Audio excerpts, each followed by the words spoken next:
வணக்கம்.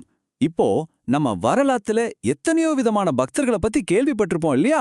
ஆனா இன்னைக்கு நம்ம பார்க்க போற இந்த சம்பவம் நிஜமாவே ரொம்ப ரொம்ப வித்தியாசமானது.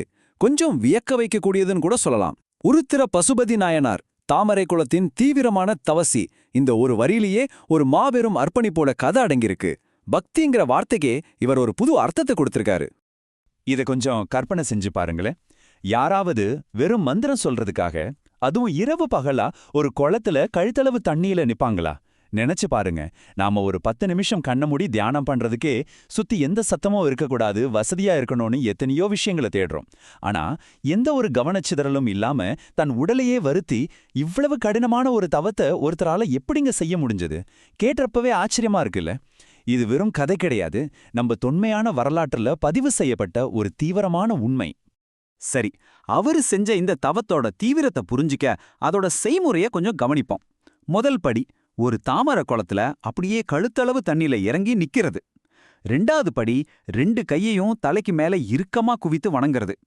3வது படி, இதுதான் ரொம்ப முக்கியம், இரவு பகல்னு பார்க்காம ஸ்ரீ ருத்ர மந்திரத்தை தொடர்ந்து ஜபிக்கிறது. இத ஒரு நிமிஷம் யோசிச்சு பாருங்களேன். நடுங்கும் குளிர், உடல வாட்டும் சோர்வு, இது எல்லாத்தையும் தாண்டி அந்த தண்ணியில நின்னபடியே ஒருத்தர் தான் முழு மனசையும் ஒருமுகப்படுத்துறாருன்னா, இது உடலுக்கும் மனசுக்கும் நடுவுல நடக்கிற ஒரு பெரிய போராட்டம். ஆனா அதே சமயம் ஒரு அபாரமான ஒருங்கிணைப்பு. இப்போ உங்களுக்கு தோணலாம், இவ்ளோ தீவிரமான ஒரு தவத்தை செஞ்ச அந்த மனிதர் யார்? அவர் எங்கிருந்து வந்தாருன்னு?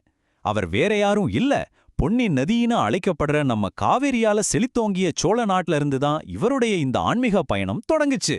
அவர்தான் உருத்தர பசுபதி நாயனார். இவரை பத்தின சில அடிப்படையான விஷயங்களை பார்த்திடலாம். அந்தணர் மரபுல வந்த இவர் திருத்தலையூர் அப்படிங்கிற ஊர்ல பிறந்தார். அந்த ஊர்லயே வாழ்ந்து தன்னுடைய இறுதி விடுதலையான முக்தியையும் அங்கேயே அடைஞ்சார். இவரோட சிறப்பு பூச நாளா புரட்டாசி மாசத்துல வர்ற அஸ்வினி நட்சத்திரம் இன்னைக்கு வரைக்கும் அனுசரிக்கப்படுது. ஒரு சாதாரண ஊர்ல ஒரு குறிப்பிட்ட மனிதரால் தொடங்கப்பட்ட இந்த தவம் எப்படி ஒரு வரலாற்று சிறப்பை பெற்றது அப்படிங்கறத இந்த தகவல்கள் நமக்கு ரொம்ப தெளிவா காட்டுது. சரி, இதையெல்லாம் அவர் ஏன் பண்ணணும்? அவரோட உண்மையான நோக்கம் என்னவா இருந்திருக்கும்? உலகத்துல இருக்கிற எல்லாரும் தங்கம், பொருள், நிலம் இதையெல்லாம் பெரிய செல்வமா நினைச்சிட்டு இருந்தப்போ, இவர் மட்டும் சிவபெருமானோட திருவடிகள்ல வச்ச அந்த அன்பை மட்டும்தான் தன்னோட மிகப்பெரிய செல்வமா நினைச்சார். அந்த ஒரு விஷயம்தான் அவரை இவ்வளோ பெரிய தவத்துக்கு உந்தி தள்ளியிருக்கு. உலக ஆசைகள் எல்லாத்தையும் அவர் முழுமையா தூக்கி எறிஞ்சிட்டார். இங்க இன்னொரு முக்கியமான விஷயம், அவர் எதை ஜபித்தார் அப்படிங்கறதுதான். அது ஸ்ரீருத்ரம். வேதங்கள்ல இருக்கிற மிகச்சிறந்த மந்திரமான இத ரொம்ப ஆழமான ஒரு ஆன்மீக அன்போட எந்த ஒரு பிழையும் இல்லாம தொடர்ந்து உச்சரிக்கிறது தான் அவரோட தவம். இந்த மந்திரத்து மேல அவர் வச்சிருந்த அந்த காதலும் பற்றும் தான் அந்த தாமரை குளத்தோட நடுங்க வைக்கிற குளிர கூட அவருக்கு ஒரு வெப்பத்தையும் எல்லையற்ற சக்தியையும் கொடுத்திருக்கு. இதுல ஒரு மிகப்பெரிய முரண்பாட்டை நாம கவனிக்கணும். ஒரு பக்கம் ரொம்ப அமைதியான ஆன்மீக இலக்கு, அதாவது சிவபெருமானின் திருவடிகளை நேசிக்கிறது. ஆனா இன்னொரு பக்கம் பாத்தீங்கன்னா, உடலை ரொம்பவே வருத்துற ஒரு தீவிரமான சகிப்புத்தன்மை. கழுத்தளவு குளிர் தண்ணீர்ல இரவு பகலா நிக்கிறது. மன அமைதியை தேடுற ஒரு பயணம் உடலுக்கு இவ்ளோ பெரிய வலியை கொடுக்குமான்னு நீங்க கேட்கலாம். ஆனா மனசோட உறுதிக்கும் உடலோட வலிமைக்கும் உள்ள வித்தியாசத்தை இது அற்புதமா காட்டுது. அந்த உடல் வலிய அவரோட அந்த ஆழ்ந்த பக்தி முழுமையா மறைச்சிடுச்சு அப்படிங்கறது தான் நாம இங்க புரிஞ்சிக்க வேண்டிய சூட்சுமம். இவ்ளோ கடினமான ஒரு தவத்துக்கு என்னதான் பலன் கிடைச்சது? சிவலோகத்துல தீதிலா வாழ்வு. அவரோட இந்த அரிய தவத்தையும் அந்த வேத மந்திரத்து மேல அவர் வச்சிருந்த ஈடுபாட்டையும் பார்த்த சிவபெருமான் அவருக்கு நிரந்தரமான சலனமற்ற சிவலோக வாழ்வை அருளினார். இதுதான் அவருடைய அந்த முழுமையான அர்ப்பணிப்புக்கு கிடைச்ச இறுதி வெகுமதி. இப்போ ஒரு கேள்வி வரலாம். ஒரு சின்ன கிராமத்துல நடந்த இந்த தீவிரமான பக்தி செயல் எப்படிங்க வரலாற்றுல இவ்ளோ அழுத்தமா நிலைச்சு நின்னுச்சு? திருத்தலையூர்ல நடந்த இந்த சம்பவம் காலத்தை தாண்டி தமிழ் ஆன்மீக வரலாற்றுல எப்படி ஒரு அழியாத முத்திரையை பதிச்சதுன்னு புரிஞ்சிக்க நாம சில நம்பர்ஸையும் இலக்கிய பதிவுகளையும் கண்டிப்பா பார்க்கணும்.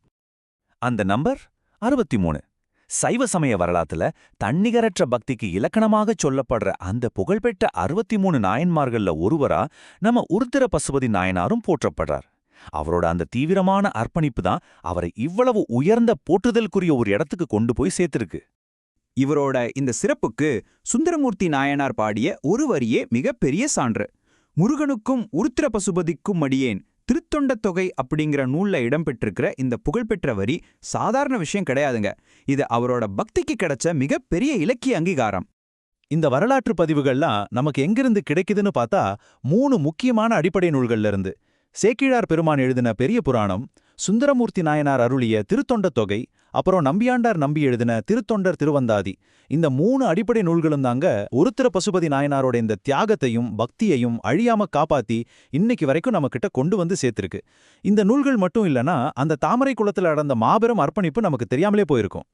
இப்போ ரொம்ப ஆழமான ஒரு கேள்வியோட இதை நாம நிறைவு செய்யலாம். நம்மளோட இந்த நவீன உலகத்துல சலனமற்ற முழுமையான கவனம் அப்படிங்கிறது எப்படி இருக்கும்? யோசிச்சு பாருங்க. நாம இன்னைக்கு எதுக்காவது இப்படிப்பட்ட ஒரு முழுமையான அர்ப்பணிப்பை கொடுக்கறோமா? உருத்திர பசுபதி நாயனாரோட இந்த வாழ்க்கை வெறும் பக்தி அப்படிங்கறத தாண்டி ஒரு மனுஷனோட இலக்கு, அதை அடைய அவன் காட்டுற அளப்பரிய சகிப்புத்தன்மை, இது எல்லாத்தையும் பத்தி நம்மள ரொம்பவே சிந்திக்க வைக்குது. நீங்க எதன் மேல உங்க முழு கவனத்தையும் செலுத்துறீங்கன்னு கொஞ்சம் யோசிச்சு பாருங்க. மீண்டும் இது போல இன்னொரு சுவாரஸ்யமான வரலாற்று தகவலோட உங்களை சந்திக்கிறேன்.